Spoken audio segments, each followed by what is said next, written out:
Hi everybody, nice to see you all around. I'm happy to be able to hold this talk about TinyERP, OpenERP, Odoo, and the Magic Glass Bowl. I just learned that this title is a bit catchy. Okay, honestly, it was sought to be like this, and I hope that we can have a good discussion on where we came from, what we happen to have in the Odoo community, and what will be the future of the entire ecosystem. So my agenda for today is just briefly introduce myself so that everybody knows who I am, even though most people probably know me already. Then I'd like to go through the functional product evolution throughout the time, the naming and the funding history of the product, the relevance of Odoo S.A, the relevance of the community, and then the different perspectives of Odoo S.A towards the community and vice versa. And finally, I would like to synthesize what I'm speaking about and try to give an outlook of what the future may look like. Short disclaimer first. I mean, even though I have researched quite a bit for my talk on the figures and then on the history, I might be wrong here and there. So please correct me if you know better, and don't take everything I'm telling you for granted. It's just solely my opinion at the end of the day, and I might be completely wrong on that. Yeah, let's see. So I'm a digital nomad since I think I'm the digital nomad since 1994. That's when I started to dig into IT business, even before the first bubble burst. I founded my company in 1997, so still CTO of ODOOS. Besides that, I was studying quite a while, a long time, and did my PhD on the Otto University in Magdeburg. And some of you that are older in the community already know that Magdeburg University has a quite impressive track on running university as an alliance program for SAP. So in the university, we're running the world's largest SAP competence center, and that's when I started to dig into Odoo and open source, because I thought that there should be something better than proprietary software and ERP, and that's where I started to dig into the matter. Yeah, besides that, I'm a member of the OCA since quite a while. I'm also board member of the OCA and doing the treasury there, but this is probably not that important for today's talk. So as you can see, the first steps, and I'm not quite convinced whether 2004 or 2005 is the correct date, but somewhere in between end 2004, beginning of 2005, it was the day when Fabien decided to publish the first version of what was back then called TinyERP. And then it moved on to TinyERP with the PDF report engine. In 2005 became TinyERP 3. You probably all remember that this was at a time where we still had the GTK client. It was quite clumsy to get it all run, and it ran differently on each and every machine, and you had to take care of a lot of things. It was not that easy, and web client was simply not there back at that day. So 2007, it started to have the Linux and the Windows client separate, and the first project management tools came into play, and it was still named TinyERP 4.0. And you're still gonna find some code footage out there in the internet with that old versions if you dig deep. Yeah, further to 2008, it was still TinyERP 4.0, although there was already made progress towards the new naming. We had translations, calendar functions, dashboard, graphical functions integrated into the product. That was back in 2008. And then what I consider the first big change of Odoo appeared. That was the first naming change from TinyERP to OpenERP. That was where the nice logo with the ant was created, and yeah, where the first appearances in was back then the CeBIT fair in Hanover. I remember perfectly well whenever Fabien himself was in the CeBIT fair together with some German partners presenting. I'm curious, who was in CeBIT seeing Odoo back, or what was then called OpenERP back in the days? You? Cool, interesting, yeah. Well, CeBIT isn't anymore. Computer science has evolved since then. So further on to 2011, then it was called OpenERP 6. That was where HTML, report engine, BI, webmail, SaaS, e-commerce, and the first big license change came into play. So it was relicensed from GPL, which was it in the beginning, to AGPL version 3. So this was I would say, a rather neutral change from GPL to AGPL because it simply included that the web client was also viral. So once you did changes to the web client, you were enforced that this is going to be open source as well. So all fine for the open source community for that part.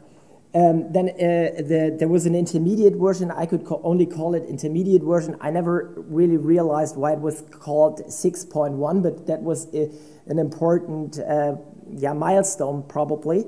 So that was when the first version of the POS and the Kanban views and enterprise social features come into play. That was back in 2012. And then you all know the story.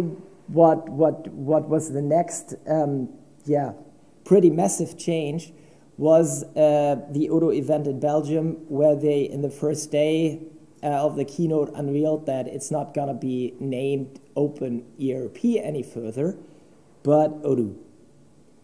That was quite, there were many astonished people, I think. Some may have been informed beforehand why it was Odoo. Does anybody around know why it was called Odoo? Okay. Well-informed people around, they did a statistical analysis, how many O's you should have to make good business. And they came up, the more O's you have in your naming, the better it is, the more successful you are, and they named it Odoo. So there's also, heard that it was an old name Fabien came up previously for a SaaS offer, which was called on-demand open object. Ah, yeah. That makes even more sense. I didn't. Was a joke. The rest was a joke. On-demand open object. Open object.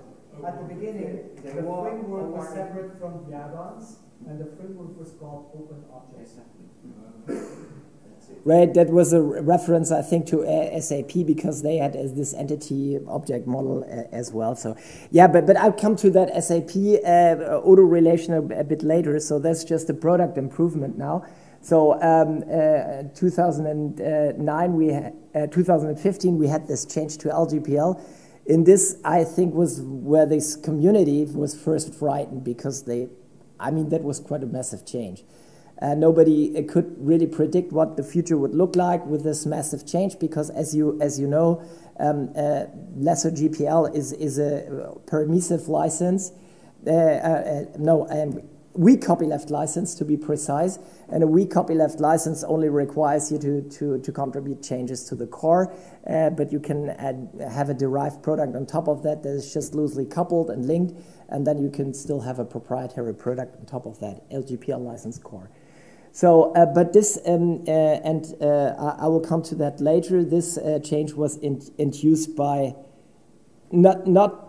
I think not personally by Fabien himself, but by the necessities of the business and the requirements the VCs brought to play. That was about the day when they got the first venture capital financing. So further on. 2018, we had Odoo 12 with documents, dicuss, a report designer. So the first version of Odoo Studio was brought into play in 2018. And then we had this massive change in accounting. You perfectly remember in Odoo 13. So account invoice was moved, the model account invoice was moved to vice versa, I think. So there were massive changes in the accounting that made some gray hairs from the integrators here and there. We had the appraisal module, lead mining things, and also KI. The first KI usage has been made in the system. Now, all the way today. So we will have the presentation to the keynote tomorrow. And I'm probably not a magician to say that tomorrow version 16 in the great keynote of Fabien will be unveiled. And yeah, there's much footage, internet footage around what will be in and what will be out. And some of the guys here around might have had a look into the code already. So it's a pretty known what will be the features of the new version, and by tomorrow we will know exactly what the future will look like. Well, I say only God knows, because at the end of the day, Odoo's R&D team will decide what they put into the mainline product and what not, and they will just disclose after. Yeah, from time to time with the code they contribute, what will be in there, and they will make sure that some partners or some people in the ecosystem will know what will be in, and so the product will continue. But that, from the perspective of the Odoo community, is a bit of a game, as it used to be in the past, because you all know there were like inventions made in the OCA community or by different partners. Like, I perfectly remember the MRP done by the Spanish community that was like then inducing a change in the MRP in the mainline product, which included some of the features that the Spanish community came up with, but it was not invented at Odoo, so they invented it themselves and named it differently, and all that kind of stuff. So I consider it to be a game, what will be the part of the mainline product. So apart from the feature sets that evolved over time, also the business model kind of changed over time. So back in 2004, when the product was been invented, it was called TinyERP, and back then Fabien and his team were basically students at the university, Louvain, Neuve, where we had the meetings all the years, and it was basically a student project that was Fabien made the first living out of, and he thought, I will conquer the market, I will conquer SAP, and this was the first steps that he went. And in 2009, as I said, the first naming change from TinyERP to OpenERP takes place, and that was about the time when they were getting for the first venture capital, and that was 2010.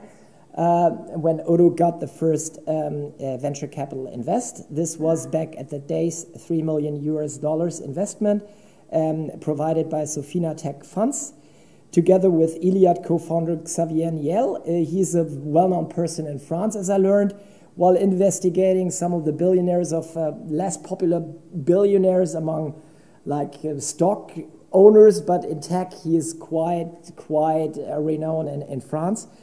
And still around, he was also contributing to the foundation funding money of €3 million. Yeah, and that, according to the internet footage, provided Odoo with the ability to hire the best managerial team that they could think of. So that was the first thing they were doing. They were hiring a management team, and then they decided, okay, they were realizing that they need to pivot the business model away from open source, purely open source, to open core in order to sustain their development. And then, back at that day, it was clear to, Fabien says this, that they had to concentrate on the product instead of services, what they did before. Because it wouldn't be possible, that was the belief at that day, that you can't build a great product while doing services in the same time. So they all changed the way the product was conceived. They changed the license, and they concentrated on building great UI, great user experience, and a great product. And then eventually the down, what I would call down circle, so changed. They become more and more, they had more and more traction among their subscriptions and their product. And then although in between 2010 and 2014 there was some tough time where they again needed to change some of their business model.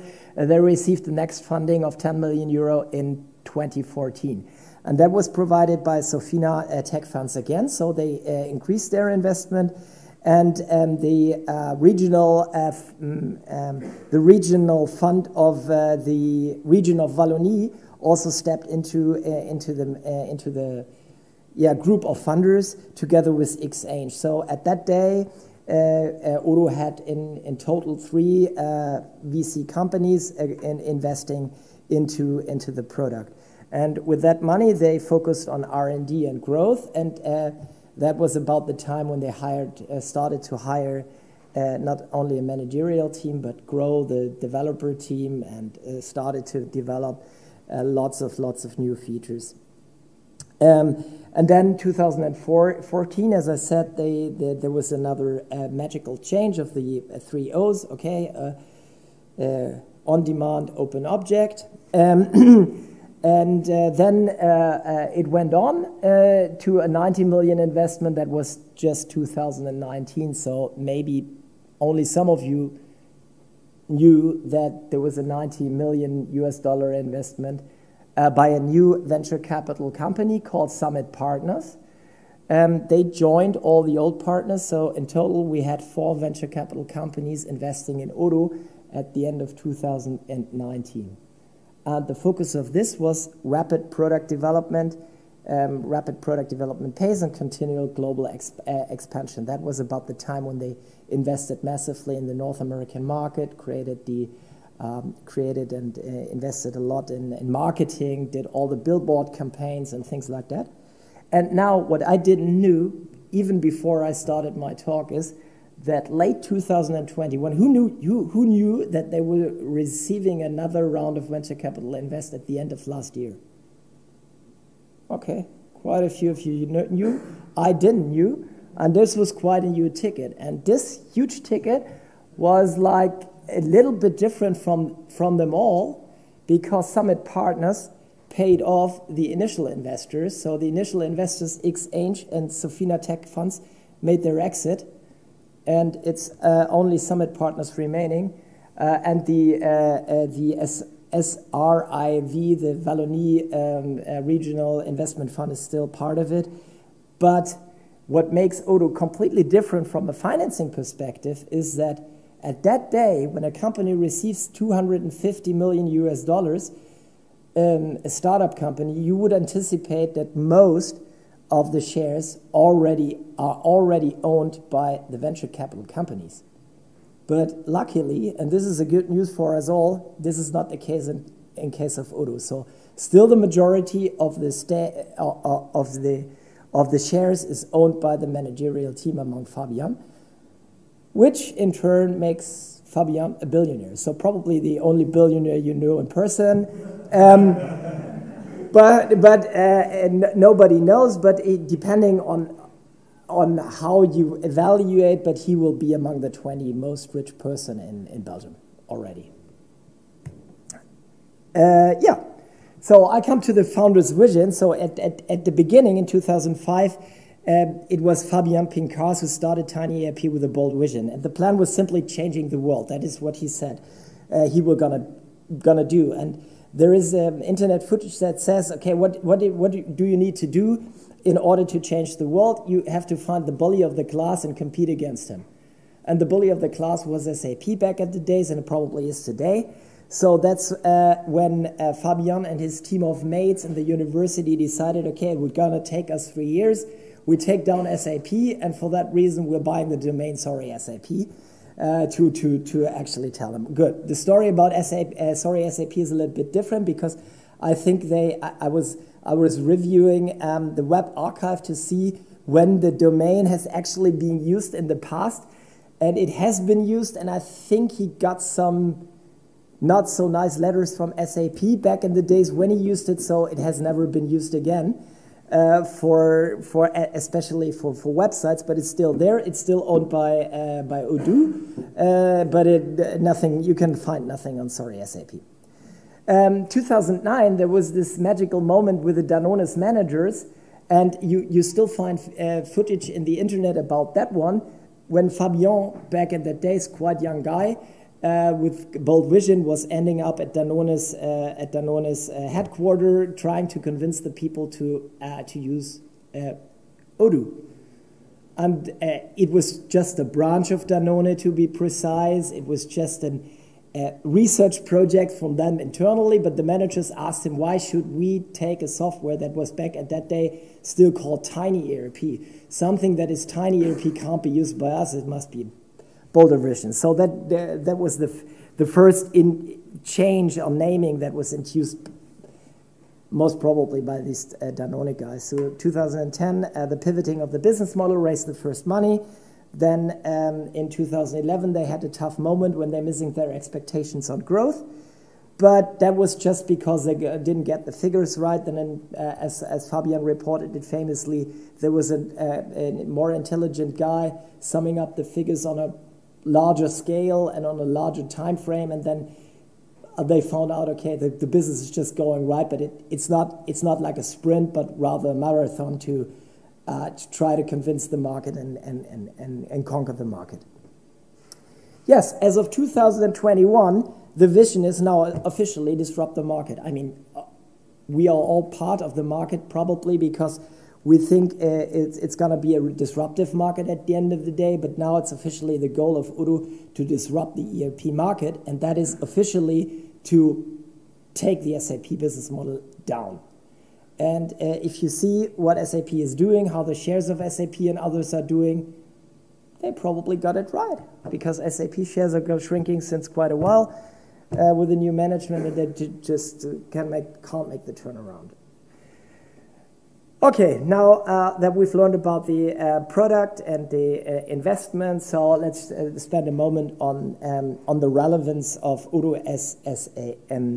Odoo S.A. So started as tiny something in just about 15 years, Odoo has outperformed almost all of the open source competition. I think you can strike the almost because it's the only reasonable large-scale open source competition in the market. I mean, there are others that were before, like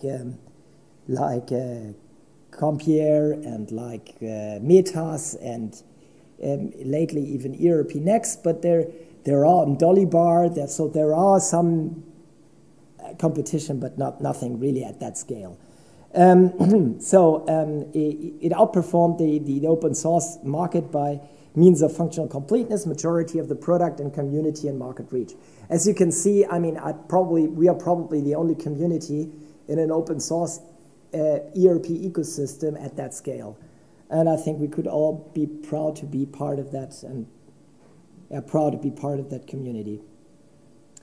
Odoo is now at the outset of realistically, at least that's what I'm believing, it realistically compete against the giants, while being the first that addresses the market holistically. And with holistically, I mean SAP historically has failed to address the low-level market. They always only address the high-level market, but Odoo is now being able to even compete in that high-level, high-volume market with automobile industry, with whatever. I think that's seriously possible right now, and it wasn't possible before. So what Odoo has achieved and how it achieved it has a fundamental roots in the what I call ideological stubbornness and the values Fabien embodies. I think he is in all positive senses here, he is the person that drives it all. And the very fact that he still owns the majority of the shares is kind of a relief for everybody in the community. It should be kind of a relief because he is still the driver in the seat. He can decide where to go and what not to go. That creates a kind of a different troublesome architecture, but this is at the beginning a good note for us all. Yes, and that means that the last ticket meant by 2021 Odoo was worth 3.2 billion US dollars, which is already 3% of SAP's market value as of today. So earlier on you thought, okay, Odoo is quite small as compared to SAP, but now remember, SAP is in the market since like 35 40 years almost, and Odoo is worth 3% of it. That's quite a big deal. Yeah, and I personally think what I consider to be the end game is yet to begin. So what is the relevance of the community, some may ask. And there is quite a bit of footage in. I'm sorry, I put the sources here, but they are not correct on the slides. I have to fix that up after. But what these statements in parentheses means are the press releases from the venture capital announcements. And in all of them, you will find that Odoo is incredibly proud of the huge community, and it's been a driving factor for all the investment and the huge growth has been its community. And this is not precisely what Odoo says about itself, but it's precisely what the investors think, why they invest into the product, is because it has a stable and successful community. So Odoo's success is a focus on a result of a relentless focus on building a great product and a strong community, as it has been put in the latest announcement. Yeah, and the perspective of Odoo S.A. I need to be frank and open with you. I had some exchange with Fabien before on the talk, because he was like sending me an email when he realized that I was giving the talk, asking me some questions and inputting me with some information.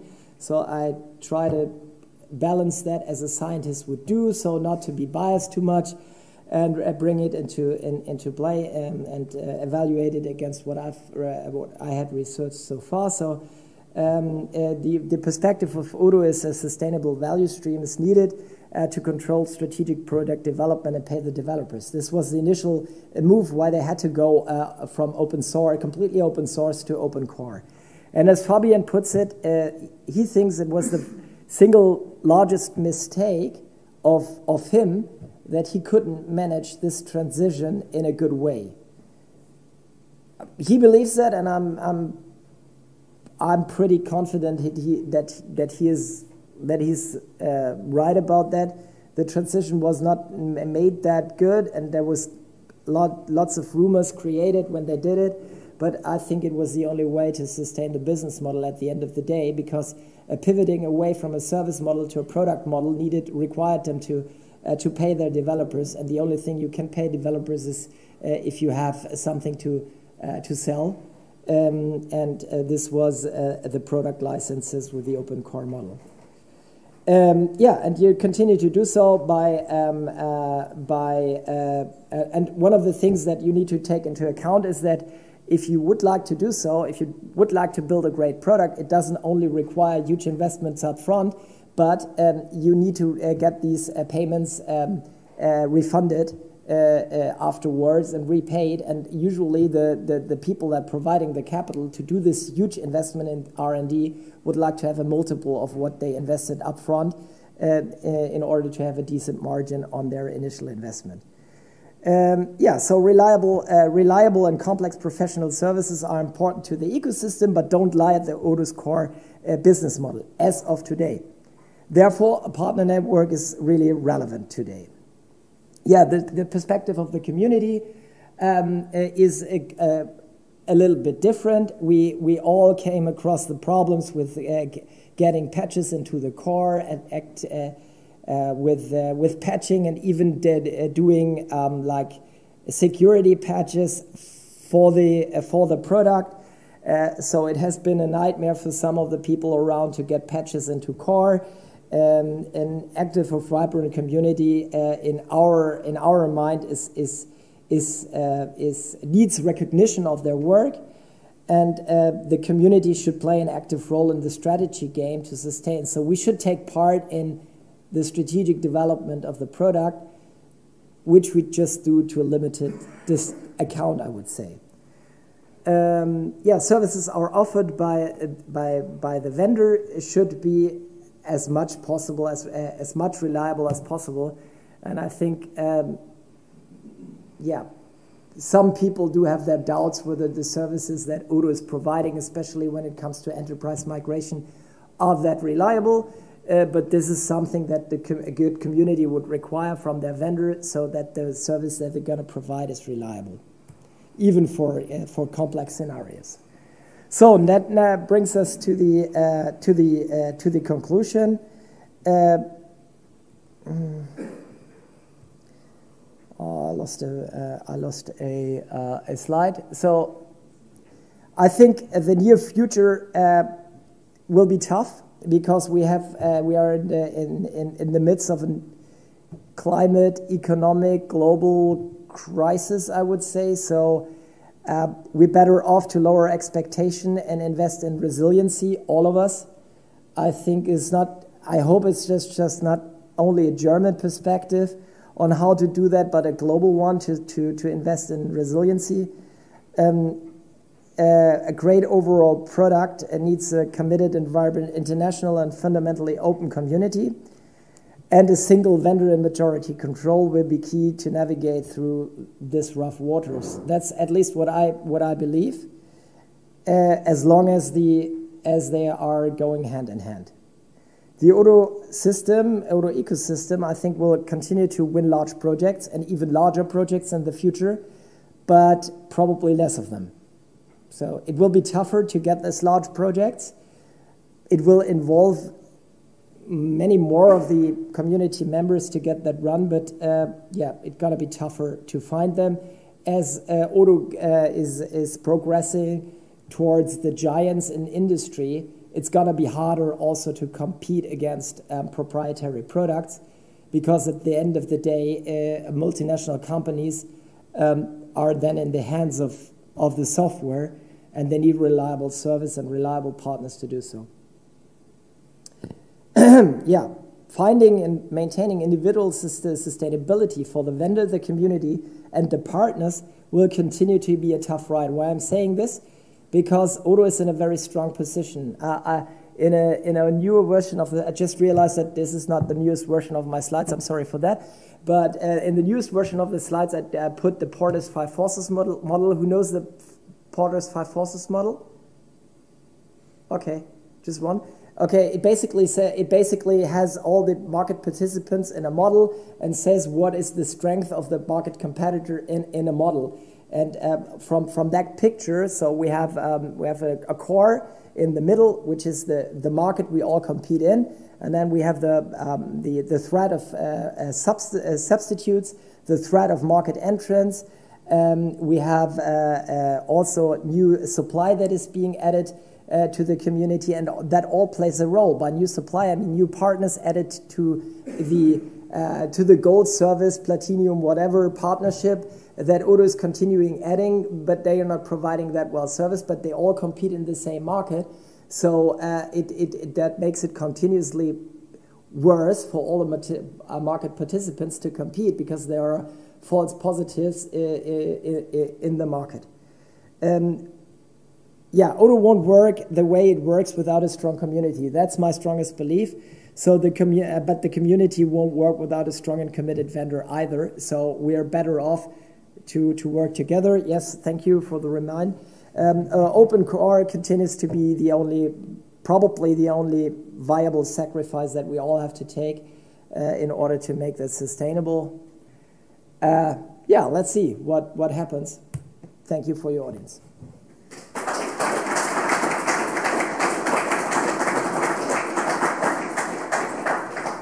Can probably take one question.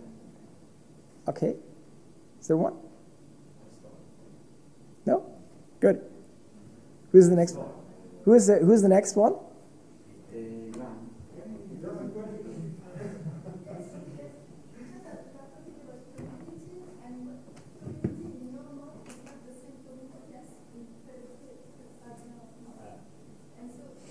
Well, community is a broad term, yeah. So what Fabien considers to be the community is probably slightly different from what we believe is the community. And to shape the fundamental definition of what the community should look like, I think it lies in our arms, and it's also part of the convincing argument that we have to make towards Fabien. The only problem that we're gonna face all together is that Odoo S.A. is in the strongest position to define the rules of the market, so they can basically decide what the community should look like, and they also did it in the past when they created their own flavor of the community. So what I can say, the message that I would convey, come next year to the OCA event. I think the best thing that you could do of the records is to continue to contribute to the OCA, to be part of this community, because if we grow this community, we have a voice, and this voice will be heard. Thank you.